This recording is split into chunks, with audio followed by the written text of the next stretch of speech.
5 वक्त की नमाज करते हैं और ईसाई भाई प्रार्थना करते हैं और हिंदू भाई नित्यनेम करते हैं, एक गीता का अध्याय कर लिया प्रतिदिन या वेद के 2-4 मंत्र डेली पढ़ लिए, ये तो केवल एक ज्ञान यज्ञ है। 5 यज्ञ होती हैं, एक यज्ञ से भी काम नहीं चलेगा। जैसे मुसलमान भाई क्या करते हैं, एक तो 5 वक्त की नमाज करते हैं या कुरान शरीफ का पाठ करते हैं, ये ज्ञान यज्ञ है। एक वे सजदा करते हैं, ये केवल प्रणाम यज्ञ है। और रोजा करना ये किसी शास्त्र में नहीं है, रोजे करना। जैसे गीता अध्याय नंबर 6 के श्लोक नंबर 16 में लिखा है कि अर्जुन ये योग न तो अधिक खाने वाले का और न बिल्कुल ना खाने वाले, यानी रोजा रखना सुबह से लेकर शाम तक ना खावा, तो उसका ध्यान उस रोटियां पर आकर भगवान बना रहता। आपने खूब करके दिख रहा क्या। इस दास ने 25 वर्ष हनुमान जी के व्रत रखे थे, मंगलवार के, बचपन से लगा था, 10-12 वर्ष का।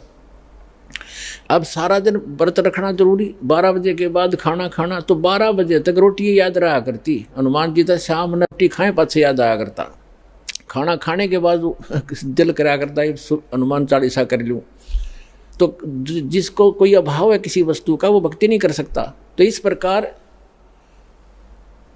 ये जो व्रत हैं ये गीता जी में रिजेक्ट किए हैं कि ना तो घना खाने वाले का और ना बिल्कुल ना खाने वाले का और न ही घना जागने वाले का, लोग दिखा बैठा रहे, और ना ज़्यादा सोने वाले का, ये कभी सफल नहीं होता। इसके लिए क्या बताया है कि प्रथम अंदल संयम राखे, योग युगत सब सतगुरु भाखे। सतगुरु बतावेगा ये सारी योग युक्ति।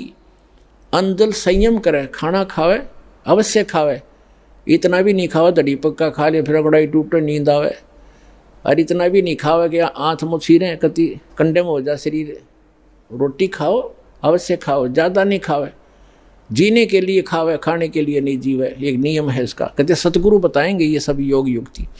परमात्मा कहते हैं राम नाम रटते रहो जब तक घट में प्राण, कभू तो दीन दयाल के बनक पड़ेगी कान। ये सूक्ष्म वेद की वाणी है जो परमात्मा अपने मुख कमल से स्वयं ही आकर के बोला करते हैं यथार्थ ज्ञान। इसी का समर्थन दिया है यजुर्वेद अध्याय नंबर 40 के मंत्र नंबर 15 ने। उसमें कहा कि वायु अनिलम अथ इदम बसमांतम शरीरम, ओम करत्यो समर किलबे समर और करत्योम समर। अंतिम श्वास तक इस जीवन का, इस शरीर के नष्ट होने तक इस ओम नाम का जाप काम करते करते सिमरण करो। विशेष कसक के साथ यानी श्रद्धा के साथ, एक विशेष आस्था के साथ इसका सिमरण करो और मनुष्य जीवन का मुख्य कार्य समझकर इसका सिमरण करो। तब आप शरीर छोड़कर जाओगे तब तक इसका सिमरण करते रहोगे। इस ओम नाम से जितना भी अमरत्व आपको प्राप्त होगा वो इस मंत्र से हो जाएगा। फिर ये तो है ब्रह्म तक की साधना। अब चाहे आप ब्रह्म की साधना करो और चाहे आप किसी परब्रह्म की साधना करो या परम अक्षर ब्रह्म की साधना करो, उनके लिए एक जैसे ही नियम होते हैं। तो सूक्ष्म वेद में श्रीमद् भगवद गीता में लिखा है 8वें अध्याय के 13वें श्लोक में गीता ज्ञानदाता कहता है कि मेरा सुमरण जो है, मेरी भक्ति, ओम इति एकाक्षरम ब्रह्म व्यवहारण माम अनुसमरण ये प्रयाति तजन देहम सयाति परमाम गतिम। मुझ ब्रह्म का केवल एक अक्षर ओम मंत्र है और कोई नहीं, नथिंग एल्स। इति बस यही फाइनल है। और जो इस